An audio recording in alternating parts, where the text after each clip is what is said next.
Jeremiah chapter 3, starting at verse number 12.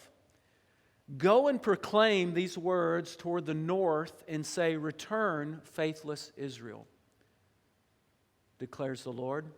I will not look at you in anger, for I am gracious, declares the Lord. I will not be angry forever. Only acknowledge your wrongdoing, that you have revolted against the Lord your God and have scattered your favors to the strangers under every leafy tree, and you have not obeyed my voice, declares the Lord. Return, you faithless sons, declares the Lord, for I am a master to you, and I will take you, one from a city and two from a family, and bring you to Zion. Then I want us to jump down to verse 22. It says, Return, you faithless sons, I will heal your faithlessness. Behold, we come to you, for you are the Lord our God. Now, for those who may be joining us or wasn't with us last weekend, we started a new series from the book of Jeremiah that we have simply entitled God is Calling. And because this is a series, let me say again from last week, Jeremiah can be a difficult book to study simply because many aren't accustomed to its structure. It's a little different. You know, many of us would rather read a narrative because it tells a story, kind of like the book of Acts, or if you're reading in Genesis, it takes you through a story, an outline, or a letter like the epistles, because it moves you logically through steps in your process. But within prophetic writings, you're forced to process through poetry at times. You process the book through symbolism or word pictures, and that can be hard if you're not willing to take the time to make that investment, to understand what it's trying to say to you. But if you're willing, there's something beautiful that can emerge in one's life. Well, this morning, we're going to continue this series with this passage from chapter 3. God's saying, Return, you faithless sons, I will heal your faithlessness. Now, immediately when you read those words, the word faithless and the word faithlessness, it becomes a little demeaning, does it not? Because it steps out and steps on your toes like faithlessness. And that can rub us wrong at times when we hear words like that. The word faithlessness carries the idea of backsliding. If that word isn't familiar, it can be defined as turning away from God or a spiritual wandering. The root of that word meaning to turn back or to turn away from the Lord. Well, God isn't just describing a single mistake or an isolated incident when He says what He says here. He's describing this pattern that's happening inside of Judah. He's describing a wandering heart, the tendency to drift, as I said last week. This is the problem that Jeremiah addresses with Judah from chapter 2 when he said in verse 11, But my people have exchanged their glory for that which is of no benefit. See, Judah was known for being a people who not only followed God, their entire identity was in God. It wasn't just that they were a people who was there. No, they were defined by who He was. Yet in this season of their lives, they were drifting away from their relationship with God and the truth of God. And it was from that fundamental decline that God said, I will heal your faithlessness. Now, before we go further, it's important for me to clarify something that we saw in this passage. I don't know if you caught it when I read it a few moments ago, so let me read it again. It says this, Go and proclaim these words toward the north and say, Return, faithless Israel, declares the Lord. Did you see it? Did you catch it from last week? You know, if you didn't, the words that I want you to see is the word north and the word Israel. North and Israel. We learned last week that Israel and Judah are used broadly throughout the passages in the Bible. Israel and Judah. But they're historically different after King Solomon. You know, there was King Saul, King David, then King Solomon. And after Solomon, the kingdom split.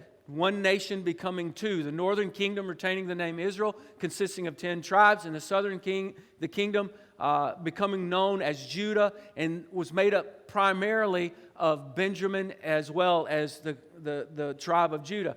But it's important to note that Israel, the northern kingdom, had been conquered by Assyria 100 years prior.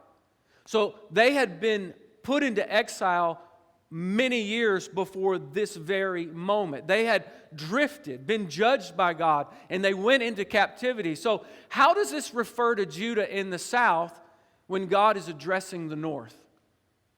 Now, you have to remember, Jeremiah was a prophet to Judah, right?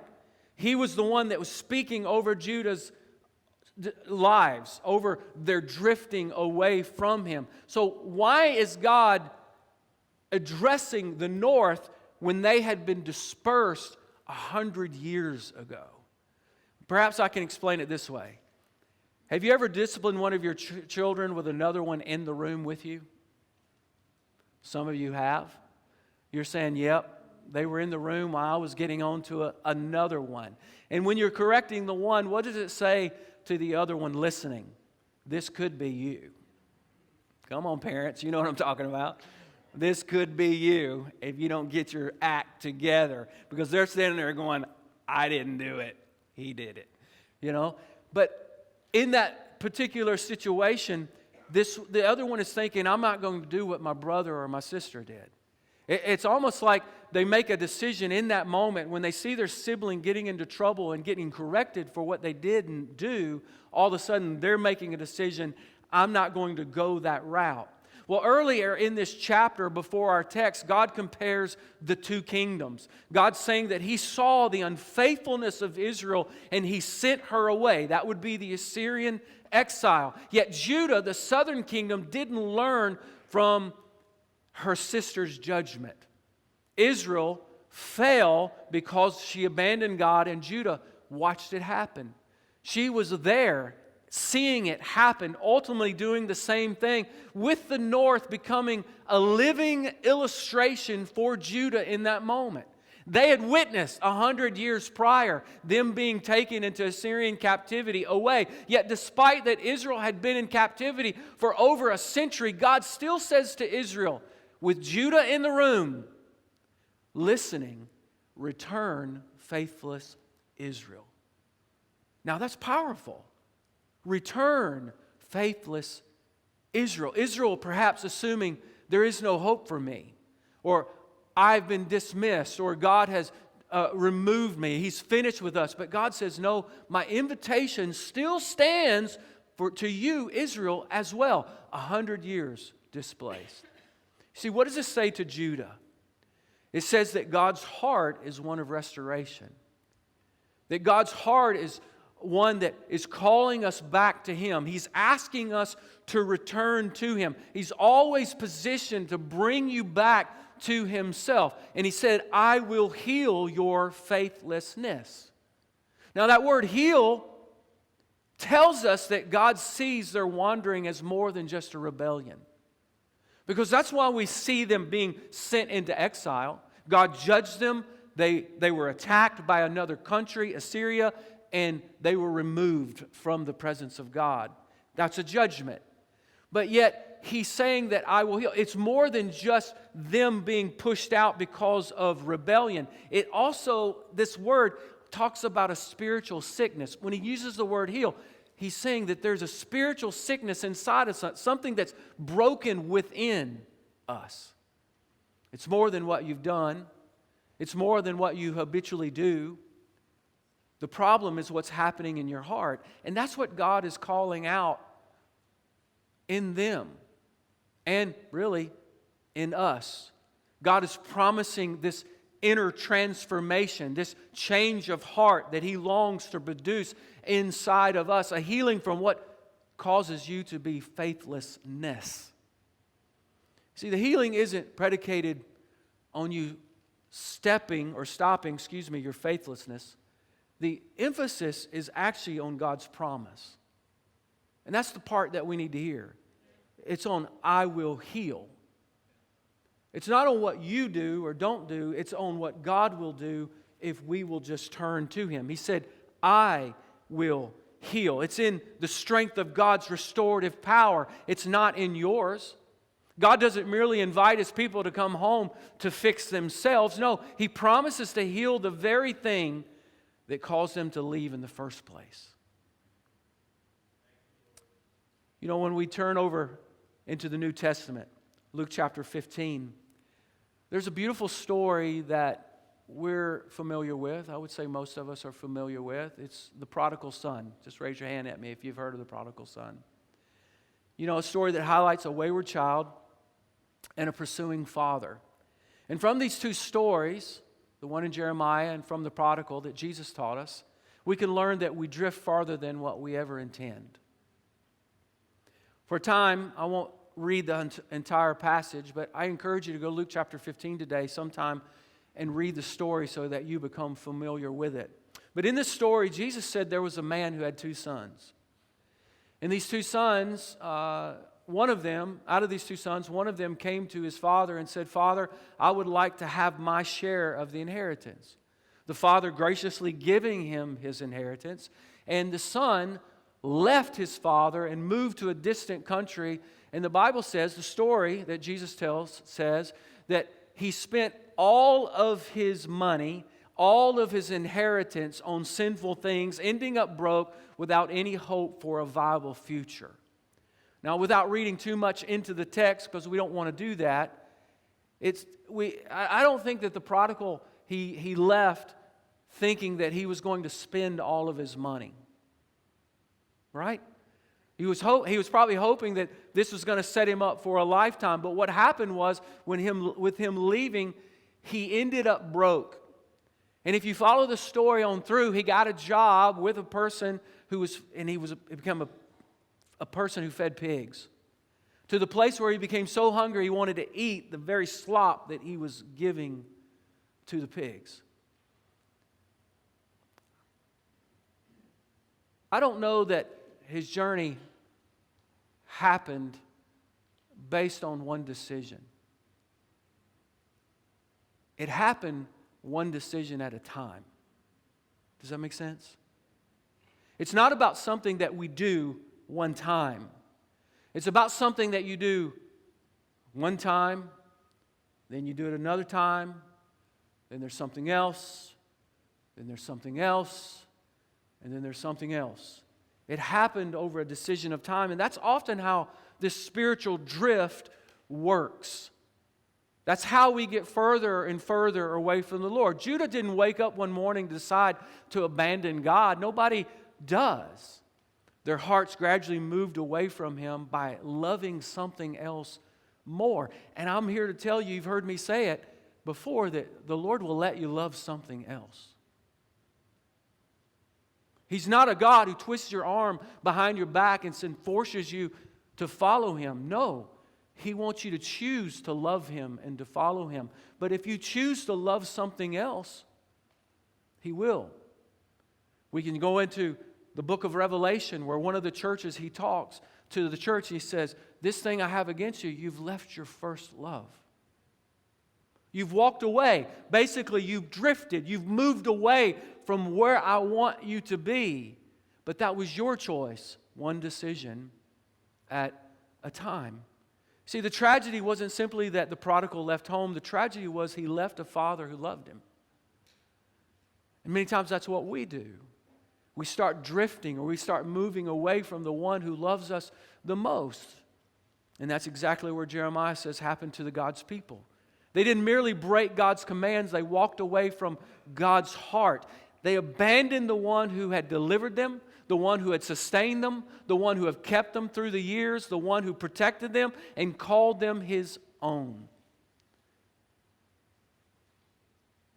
And the same can be true for us if we're not vigilant.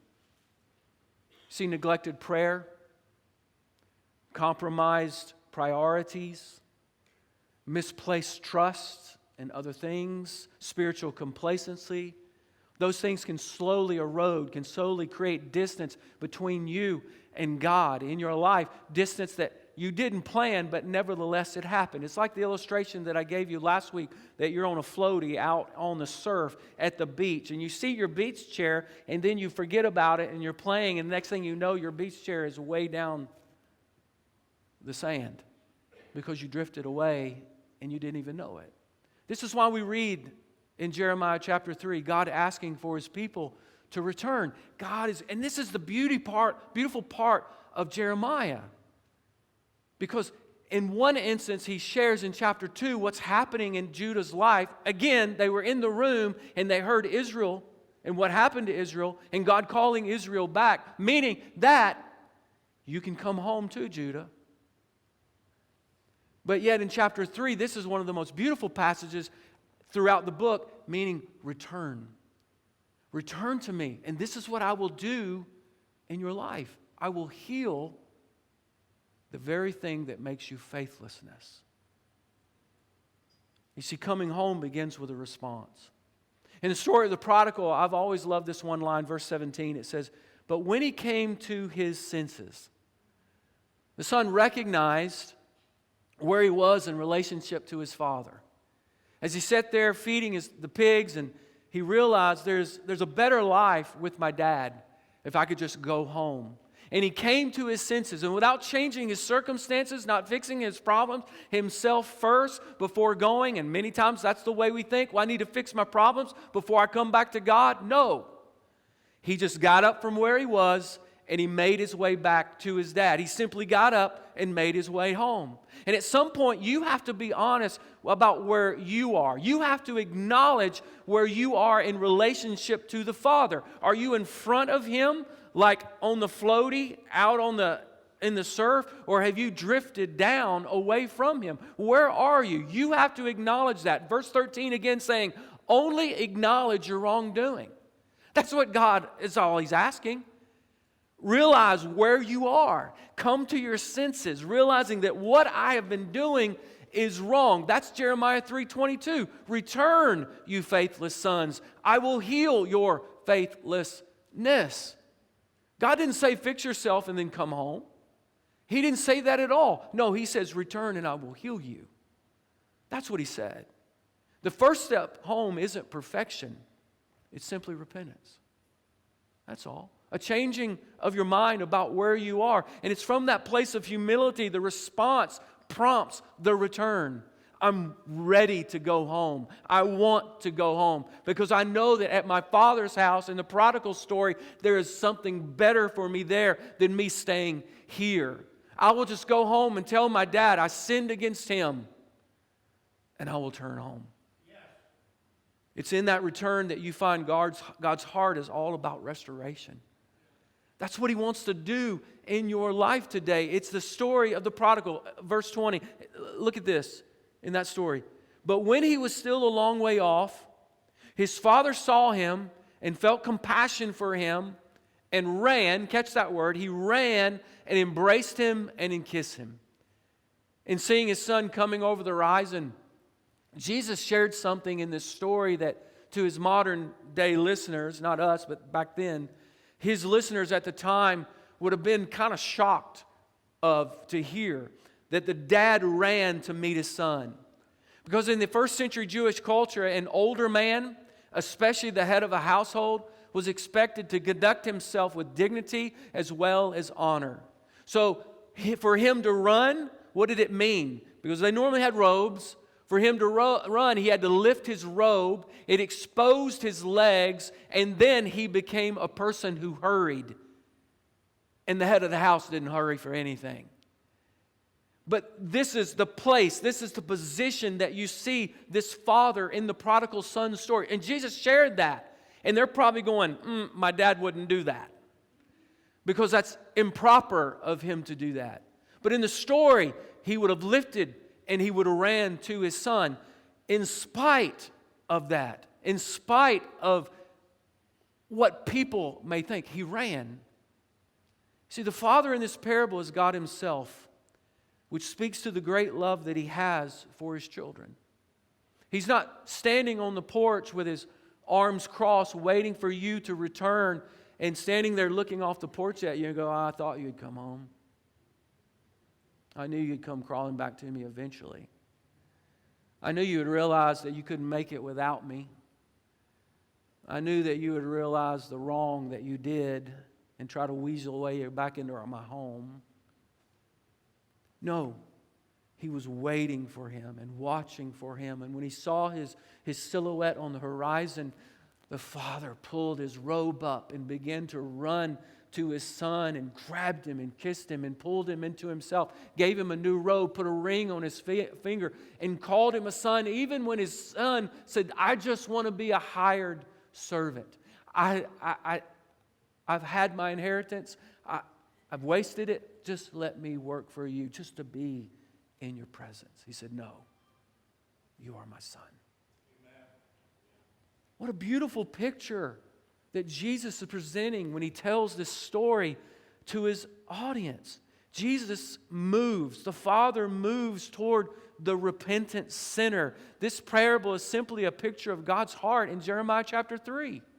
It's never been about the worthiness of the Son, but the mercy and the love of the Father. God runs, He embraces, He restores, which tells us that the Father is more eager to restore than we are to return. Because He's the one standing on the porch waiting. He's the one standing on the porch looking, waiting for His son to come home, His daughter to come home. This is our God. He's just waiting on the son, the daughter, to come back home. There's something remarkable happening in Jeremiah chapter 3. God tells Jeremiah, go and proclaim these words toward the north, toward Israel, toward the nation that had already fallen, toward a people who had experienced the consequences of wandering from God. But Judah was in the room, and Judah was listening. God wasn't speaking to Judah directly in the moment, yet He intended for them to hear every single word that He was saying to someone who had fallen away 100 years ago, but yet in that moment still willing to bring them back in. Why would He do this? Because God wanted Judah to learn from someone else's story before they had to learn on their own. God was saying, look at Israel. See where this road leads. Learn from it and return while there's still time. And perhaps that's why this passage is preserved for us today in a very difficult book to understand at times in Jeremiah. It's still as true then as it is today. Still true today as it was then for you and me. God calling us home. Because now we're the ones in the room. It's you and me in the room today. And we're hearing not only how Israel fell and how Judah eventually fell and was taken into Babylonian captivity, but how we, in our drift or in our wandering away from God, if we continue to allow those things to move us off center, eventually we become slaves to who we serve. That's not a threat. That's just a natural progression. We move in the direction that we think that we love. And we grab a hold of things that we were never meant to grab a hold of. And all the while, we leave the one who loves us the most. You see, we're listening to a conversation between God and His people. We're hearing God say, return. We're hearing God say, I will heal your faithlessness. We're hearing God say, come back home. The question is whether we'll learn from what we hear today. Will we keep walking down that road of spiritual drift? Will we continue trusting broken cisterns that we learned about last week in chapter 2? Will we respond to God's invitation to return? If we look at the prodigal story one more time, the father is simply waiting. He's waiting. He loves you enough to wait. He loves you enough to let you make the decisions. But He's waiting and He's looking. And I can imagine that he has his running shoes on. It just breaks my heart to think about that. He's got his running shoes on. And he's ready to meet you on the horizon.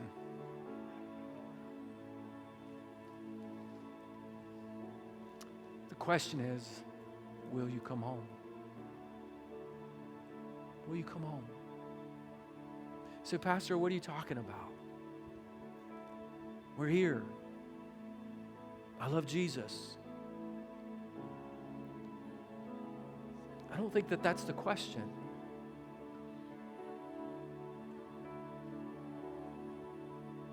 What is it that we find occupying our time that pulls us away? Those things that you keep coming back to God and say, Lord, I'm sorry for doing that again.